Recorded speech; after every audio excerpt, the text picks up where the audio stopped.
hayotga kelish hammada ham bolalik travmalari bo'ladi. Endi hammada ham deyolmay 50% insonlarda shu yer yuzida bolalik travmalari bo'ladi. Ana shu bolalik travmalari yillar davomida o'tib kelib, har bir insonning hayotiy tajriba insonning ong ostiga joylanadi. U men yaxshi minnatdorchilik bildiraman, shukronalik bildiraman, qarashimni o'zgartiraman degan bilan, lekin u ong ostida chuqur qotishib ketadi. Masalan, men bor e'tiborimda ong ostiga shu bloklarni ochishga qaratganimning ma'nosi, aytganimdek, o'qiganimda shu shukronalik, minnatdorchilik maqsadlarni o'qiganimda yuzaki bo'layotganligini tushunib qolaman. Masalan, ana shu hayotiy tajribangizda dunyoga kelganingizda brilliant bo'lgansiz, haqiqatan nurdan iborat bo'lganingizda, yillarda hayotiy tajriba, masalan, ovozingni o'chir deyman, keraksiz his qilganmiz, nimalar qilgan bo'lsa ham ana shu xuddiki toshdek o'ralib qolganligini va ana shu maqsadlar, niyatlar ichimga yorug'lik bermagan. Nimadir ichimda bo'shliq bo'lardi. Tushunmadim, ichimdagi bo'shliq nima. Yo bo'lmasa bir taraf bo'shliq, yana bir taraf ichimda qotdi nimadir turardi. Maqsad, niyat yozganimda, shukronalik yozganimda xuddi o'zimni o'zim aldashday edi. Shukronalik yozardim, masalan, soatlab, yillab, kunlab daftarlarim to'lib ketgan. Shukronalik, masalan, xuddiki noshukrmisan, shukronalik yoz deganday tuyg'uni his qilardim-da.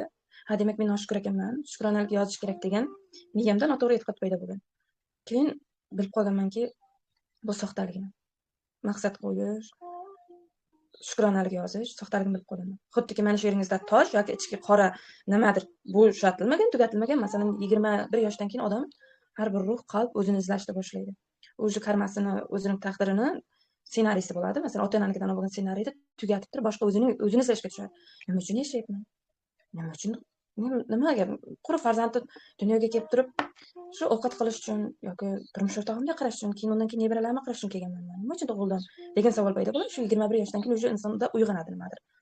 O'zini anglash, o'zini tushunish, dunyoga nima uchun kelganligini bilish. Ana shunda men bilganmanki, mana shu narsalarni yozganimda ichimda o'zimni o'zim ovutishdi-da. Masalan, qarang, ham ichingizda bo'shliq, ham tosh, ham ustidan minnatdorman, shukronalik keltiraman, o'zim qo'lim borligi uchun, tanam borligi uchun, uyim borligi uchun, boshpanam borligi uchun shukronalik keltiraman. Shukronalikdan berganman o'zim, quvvati kuchli, lekin anglab boshqa taraflama, maqsad qo'yishni ham boshqa taraflama qilgan. U boshqacha natija berishini bilib qoldim. Keyin nimaga men qilaman? Sal ozgincha quvvatga to'laman, chiroyli kiyimlar kiyaman, maza qilaman, yana birpasdan keyin tushib qolaman. Yana ichimda shu tosh bor, yana ana shu og'riqlik bor, xuddiki ichimda qora tutun bor.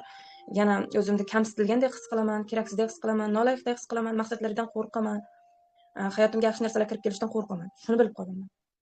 Masalan, hamma xohlaydi hayoti zo'r bo'lib ketishligini. Hamma xohlaydi. Kim xohlamaydi hayoti zo'r bo'lib ketmasligini? Boy bo'lishni xohlaydi. Hayotida farzandlari o'qishini zo'r bo'lishini xohlaydi. Mening xohlaganim uchun hayotimni qaysidir darajaga o'zgartirishligim uchun ana shuni yozganman. Maqsad qo'yishda ham hamma narsa. Keyin ichim to'lmagandan keyin bilganmanki, yana ham o'qish kerakligini, yana ham o'qib bilganmanki, yo'q, aslida ichimizdagi narsalar, ichimizdagi shu bo'shliq, qora tosh, sizni qiynaydigan gormonlaringiz, masalan, stressga tushib qolasiz, hayotga qiziqishingiz qolmaydi, ishtiyoqingiz qolmaydi, qo'rqasiz, ikkilanasiz. Mana shu narsalarni yotqizdirib tashlayveradi. Yotqizdirib tashlaydi. Masalan, ana shunda yotqizdirib tashlayotganini bilganmanki, yo'q, bu bilan boshqacha ishlash kerakligini. Masalan, ana shu narsani xohlaysiz, erishishni xohlaysiz, lekin erisha olmaysiz ham. Maqsadlaringizni olib kelishni ham xohlaysiz, hayotingizni o'zgartirishni ham xohlaysiz, lekin o'zgartira olmaysiz. Ichingizdagi ana shu ichdagi qora bo'shliq, qora tosh orqali u narsaga boshqacha yo'l bilan kirish kerakligini, boshqacha uslub bilan qarash kerakligini, maqsadga ham, ana shu erishmoqchi bo'lgan narsangizga ham ikkoni boshqacha almashilish kerakligini tushunib qoldim. Va sizlarga oson qilib aytib berayotgan narsalarni men shunchaki bir kunda tushunib qoldim. Men bitta kursda o'qib turib yoki bitta nimada treningda yoki seminarda, kursda qatnashib birdaniga tushunib qolmaganman. Daftarlarim to'lib ketgan. Anglashim kerak. Nimani anglashim kerak? Nimani tushunishim kerak? Mana shu orqali o'zimga savol berishni ham bilmaganman. Qarang, odam o'ziga o'zi savol berishni ham o'rganish kerak. Keyin bilganmanki, maqsad orzular bilan yashashligimiz. Orzu haqiqatan orzu pustay bo'lib turib, pustoydek xuddi orzu qilasiz. Orzu xuddiki bir ertakdan sehrli narsadek yashayotganligini bilib qolganman. Ana shu narsani o'zgartirish kerakligini. Qarang, zo'r narsa, zo'r o'ynaydi. Ham ichingizda bo'shliq, ham qora nima. Shunday narsada yashaysiz, ham keraksiz his qilasiz o'zingizni, kamsitilgan his qilasiz, qo'lingizga yo'qdek his qilasiz, uzatmoqchi bo'lasiz. Bular hammasi ong osti bloklari. Mana shular sizda ong osti bloklari. Ajdoddan o'tib kelayotgan narsalar. Ko'pdan ko'pi ajdoddan ham bo'ladi, ota-onadan ham bo'ladi. Ana shu narsa bittadan tasavvur qiling, his qiling. bitta sharda turibsiz. Hammasi mana shu men aytayotgan narsani his qilib ko'ring. Katta sharda turibsiz, ana shu sharning ichida ana shu jarayondasiz, ana shu hisdasiz, ana shu tasavvurdasiz. O'zingizni shunday tutasiz. Xuddiki ko'zga ko'rinmaydigan nima bilan, nima deyin, sim bilan, ip bilan bog'lanib qo'ygansiz, mana shunday chalqanasiz-u, yana xohlaysiz boshqacha sharni. Tasavvur qiling o'sha sharni. U sharning ichida siz xohlagan hayot. Xohlaysiz u yerda erkin bo'lishni, chuqur nafas olishni, ichingizga havo kirishini. Aslida bizlar qarangizlar, maqsad qo'yganimizda bizlar moddiy maqsad qo'yamiz. Yo'q, aslida moddiylik ham emas. Mana shu ochadigan kursim juda ham mini kurs deganim bilan ichida asl narsani tushunib qolasiz. Ana shu moddiy narsaga, ana shu sharning ichidan tasavvur qiling, chiroyli boylikni xohlaysiz, bolalaringiz zo'r o'qishini xohlaysiz, o'zingiz zo'r hayotda yashashni xohlaysiz, masalan, xohlagan narsaga qo'lingizni uzatishni xohlaysiz. Ikkita sharning ichida qarang, siz hozir bu yerda turibsiz, u yerda yana bitta orzungiz, maqsadingiz. Ikkovida ham birga bo'lib qolasiz bir paytda. Tushunmaysiz, men qayerdaman, men bu yerdaman, lekin u yerdaman. Tushkunlikka tushasiz. Nimaga ana shu narsaga erisha olmayman? Nimaga men bunday o'zimni ko'zga ko'rinmaydigan ip bilan bog'lab qo'yganman, ana shu yerda chayqanaman. Qancha nima bor-ku, qancha tipirchilasa cho'kib ketasan degan narsa. Xuddi ana shunday narsani his qilib qolasiz. Qancha chayqanganim bilan, shuncha harakat qilganim bilan umidsizlik. Nimaga erishmayman? Umidsizlikka tushasiz.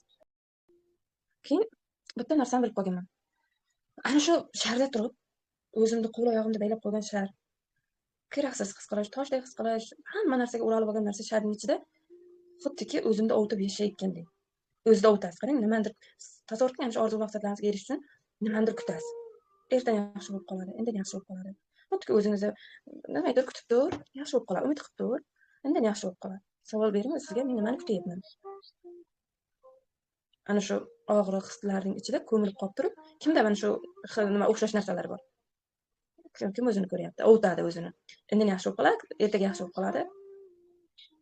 1 yildan keyin yaxshi bo'lib qoladi, 1 oydan keyin yaxshi bo'lib qoladi yoki 5 yildan keyin yaxshi bo'lib qoladi. Menda shu holat qara. Odam o'zini ovutish. Lekin mana shu narsalar, siz his qilayotgan narsalar, siz o'zida og'ritayotgan narsalar ko'pdan ko'p ana shu ota-onaning hayoti, ajdoddan kelayotgan hayot yoki o'zi o'ylab topib olgan hayot. Yana bitta narsa sirni ochib o'tib ketaman. Bu matritsa deydi. Matritsa o'ylab qo'yilgan, xuddi yerning o'yini. Yerning o'yinida bitta chizib qo'yilgan narsada hamma o'ynayotgandek. Qarang, ko'pchilikda bor mana shu narsa. Chunki qolip bor, hammaga bir xil nima sistema o'tilgan maktabda, bir xil kinolar beriladi, bir xil axborot beriladi. Chunki hamma bir xil sistemada o'ynaydi. Bir xil nima deydi, gologrammada o'ynayotgandek. Tushunasizmi? Hammada bir xildek. Mana shu xuddi hayotning o'yinidek. Xuddi hayotning ham o'yini emas. Rahmat Lavruz opa. Qatnasha olmadingizmi Lavruz opa? Qo'shilmayapti menimcha. Ana shu o'yinga kirib qolish. Aytganda yaxshi bo'lish xohlaysiz, lekin yaxshi qila olmaysiz. Doim stress, doim depressiya, doim shu nimadirgadir bog'lanib qolib turish, tanqid kutish, isbotlash kirib qolasiz. Eringizga yaxshi ko'rinish yoki dugonalaringizning oldida o'zingizni yaxshi his qilish, nimanidir bordek ko'rsatish yoki bo'lmasa nimadir maqsad qo'yasiz.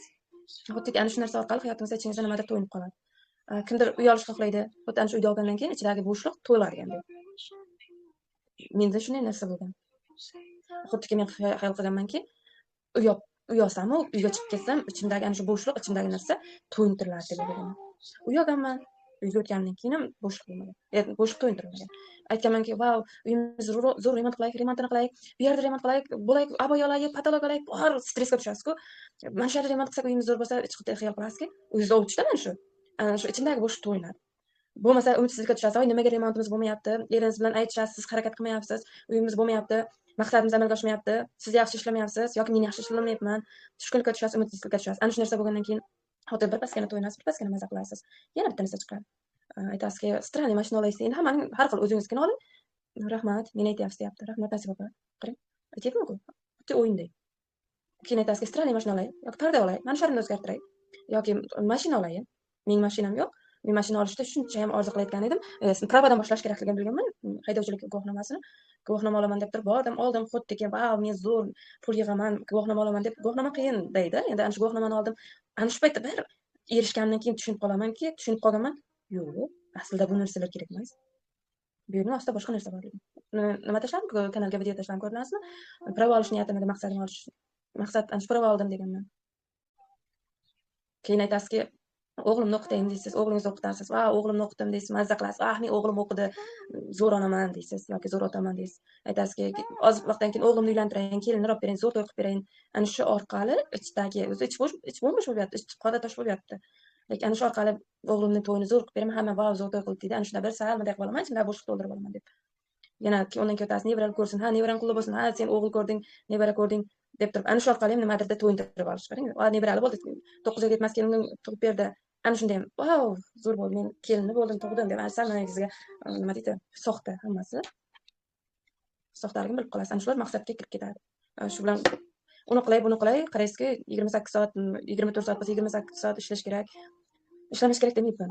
Bu yerda umuman boshqa narsa haqida gap ketyapti. His qilayotgan bo'lsangiz, ko'pdan ko'p kuzating, his qiling, tasavvur qiling, hayotingizni kuzating. Men aytayotgan narsalarni. Umuman boshqa taraflama olmang. Boshqa taraflama kesib olib turib, boshqa taraflama nima qilmang, yopishtirishga harakat qiling. Soxta ekanligini bilib qolasiz. Bu maqsaddan keyin bu maqsad aytasizki, "Ey, vau, nimani qilayin?" Hammaga oddiy qarang. U yo'q, kottedj olaman deyotgandir kimdir. Endi hammaning o'zining ong darajasiga qarab. Mashina olsam ichim to'ladi. U katta nimalarda yerlar olsam ichim to'ladi, samolyot olsam ichim to'ladi. Ichimda bo'shliq to'yintiriladi. Samolyotdan keyin hamma orol olyapti ekan, orol olgandan keyin ichim to'ladi. O'z boshiga orol olyapti ekan. Orol olgandan keyin hamma oyga uchib borib, oydan yer olyapti ekan. Oydan yer olayin o'zimga. Oyga uchib borishda samolyot olyapti ekan, samolyot olayin o'zimga. Oyga yetib borgandan keyin boshqa Marsga, boshqa sayyoradan ham o'ziga yer olyapti ekan. U yerda boshqacha narsani qilyapti ekan. Ketdi, shu bilan tugamaydi. Ichdagi lekin bo'shliq haligacha to'yintirilmaydi. Xuddiki ana shu narsalar orqali sendan men kammi yoki boshqalar sizni isbotlash uchun, tasdiqlash uchun, "Vau, zo'rsan-ku, muncha zo'rsan, muncha molodessan" desan, shuning qayerdadir isbotlash orqali ichda lekin orqadan sudrab kelayotgan narsani, qo'rquvni, hayotingiz yaxshi bo'lishini ham xohlaysiz, lekin yaxshi bo'lishidan ham qo'rqasiz. Ana shu narsani birovning isboti orqali sal to'yintirish. Lekin aslida boshqa shaharning ichida turibsiz haliyam. Boshqa planetangiz, o'zingizning planetachamizning ichida. Stressga tushasiz, yotasiz, turasiz. Bir qilib ko'ring, qibrashimni deb turasiz. Kundalik hayotda ishtiyoq yo'q, qiziqish yo'q. O'zida aldab yashayotganday, nimanidir kutayotganday, nimanidir izlayotganday. Kimda shunday hislar bo'lyapti? Kimda shunday vaziyatlar? Kim o'zini ko'ryapti? Keyin qarang.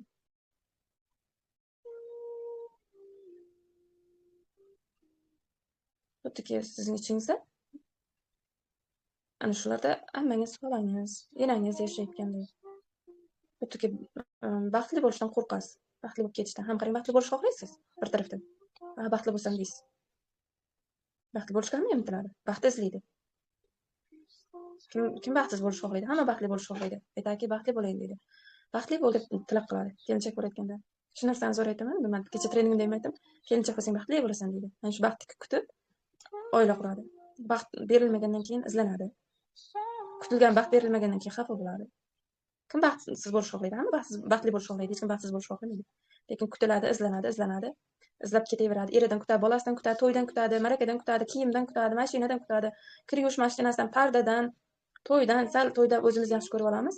To'y marakalar bo'lganda bir kun shu atrofimda bir kishi aytdi, qachon to'y bo'ladi ekan? To'y bo'lsa bir maza qilib kiyinardik. To'y bo'lganda maza qilib o'ynab olardik. Chunki to'y orqali o'zimizni kamroq yaxshi ko'rib olamiz. Ana shu ichimizda bo'shliqni to'y orqali to'ydirib olamiz, to'g'rimi?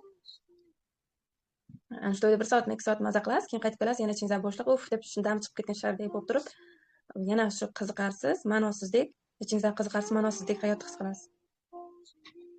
Tushunmaysiz. Nimaga o'zi ketyapman? Masalan, men bu yerga hozir sizlarga uyg'otuvchi bilimlar haqida gapiryapman. Keyin yuzaki emas, uyg'otuvchi bilimlar haqida. Sizlarga motivatsiya bermoqchi emasman. Tushirib ham yubormoqchi emasman, ko'tarib ham yubormoqchi emasman. Uyg'otish haqida. Tushunyapsizlarmi? Duxovnost haqida, uyg'otish haqida. Biz nima bilan o'zimiz aldayapmiz? Qanaqa hayotdagi nima deydi? Yuzaki soxta narsalar bilan o'zini aldashga o'xshamaydimi? Aslida mana shu narsalar bilan o'zimizni aldab qo'yapmiz. Ana shu ichimizdagi bo'shliqni, ana shu o'ralib, itga o'ralib yotgan, bir kun bir kun yaxshi bo'ladi deb o'ralib yotgan mana shunaqa sharning ichida narsa bilan o'zimizni aldayotgan. Hayotimiz tartibsizdek deydi. Hayotda o'z o'rnimni yo'qotgandekman deydi. Ko'pchilik aytadi, masalan, WhatsAppda ko'p nimalar bilan ayol ko'p u yoqda ko'pchilik bemalol yozadi, ko'pchilik meni taniydi. O'zimni yo'qotgan deyman, o'z o'rnimni topmoqchiman. Qarang, ana shu sharning o'zingizning qobig'ingizni, o'zingizning sharingizning ichida o'zingiz topolmayapsiz. Chunki aytganimdek, ajdoddan, ota-onadan, jamiyatdan, maktabdan, kinodan, filmdan olgan hamma narsalar, qo'rquvlar, kutuvlar, isbotlash, tan olinish, hamma narsani olib turib, ana shu sharning ichida o'ralib yotgandek qiynalar odam. aslida bu narsalar gap bilan emas, aslida uyg'onish bilan ongimizni, ruhimizni, qalbimizni uyg'otishga qaratishimiz kerak. Bu moddiy narsalar tananing ehtiyojlari. Tananing ehtiyojlari bilan bizlar uzoqqa bora olmaymiz. Yer o'lchami balandga o'lchamga o'tgan hozir, ana shu yer o'lchami 5-o'lchamga o'tib ketgan, lekin bizlar hali hamon 1-o'lchamda yashayapmiz. 1-o'lcham uyda siqilish, qorin to'q qilish, isbotlash, tan olinish, yana jinsiy aloqa, turmush o'rtoqdan kutuv. 1-o'lcham.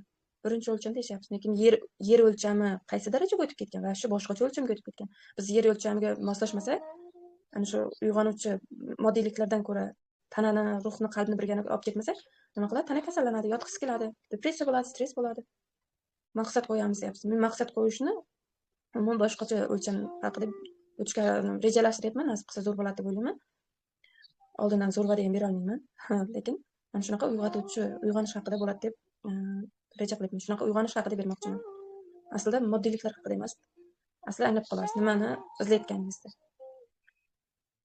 Mana shu uchrashuvimiz shu maqsadlar kalitiga bag'ishlangan. Maqsadlar kalitiga sizlarni taklif qilaman. Mana shu sizlar maqsad qo'yishim kerak. Vau, hamma shoshyapti, qarang. Hamma internetga kirsangiz, qaysi guruhga kirsangiz maqsad qo'yish kerak. Mashina, qaysi nimani olasan, uy olasan, chiroyli kiyim olasan, pullarga ega bo'lasan. Hamma narsa shu haqida bo'lyapti hozir. Lekin men kursda boshqa narsani yoritib bermoqchiman. Niyat qilyapman, endi aytganimdek buncha katta va'da ham bera olmayman. Boshqacha uyg'onish haqida. Aslida siz nimani izlayotganingizni. Tanani inson tanadan iborat emas. Buni masalan sizlar shu yerda turibsizlar, ko'pgina ma'lumotga olib turib kelgansizlar. Inson tanadan iborat emas, buni bilasizlar. Biz hozir ana shu har xil ma'lumotlar, bu kursda o'qing, maqsadlarga amal qilish, orzular nimasi deyotganimizda, aslida tananing ehtiyojlari haqida aytyapmiz. Tananing ehtiyojlarini bajarishimiz kerak. Bajarmasligimiz kerak emas, kerak. Chunki bizlar aytgandek, yo'qchilik zamonlarida yashaganmiz. Ota-bobolarimiz yo'qchilik zamonlarida yashagan, ocharchilik zamonlarida yashagan, uysizlik zamonlarida yashagan. Ana shularning genlari bizda yashaydi. To'g'ri, tananing ehtiyojlari qondirilmagan. Lekin inson o'sha tananing ehtiyoji bilan qolib keta olmaydi-ku. Maqsad qo'yayotganimizda men bu yil mana shu strani olmoqchiman, uy olmoqchiman, kottej olmoqchiman, uyimni zo'r remont qilmoqchiman, yer olmoqchiman, yoki bo'lmasa katta nima deydi, ishlarni zo'r qilmoqchiman degan bilan u tananing ehtiyojlari bo'lib qolyapti-ku. Yer o'lchamiga mos, qalb, ong, ruh hammasini birdaniga olib ketsa, menimcha ancha zo'r bo'ladi. Ancha o'sish yaxshi bo'ladi deb o'ylayman. Mana shu tananing ehtiyojlari ko'pdan ko'p qondirishimiz kerak deb doim shoshamiz.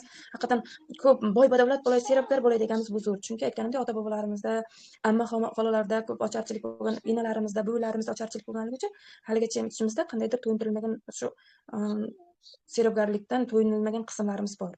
Bu to'g'ri, norma. To'yintirilish kerak tananing. Ichimizda, genimizda yashaydi. Ana shu ochlikdan o'lib ketganlar bor. His qiling, butun ajdodingizda tanimaysiz, u ajdodingizni tanimasligingiz ham mumkin. Mana shu nimanga kanalimga bilasizlarmi? Kino qo'yganman. Va shu ham zo'rda. Mana shu men anglab qolganlarim kino qilib chiqarganda, "Vau, buncha zo'r" deb qolganman. Anglab tasavvur qilganlarim, ajdodlarimni ham tasavvur qilib turib, mana shular bilan gaplashib, shu mana shular yetishga tushganimda o'sha kino chiqqanini ko'rib rosa maza qilganman.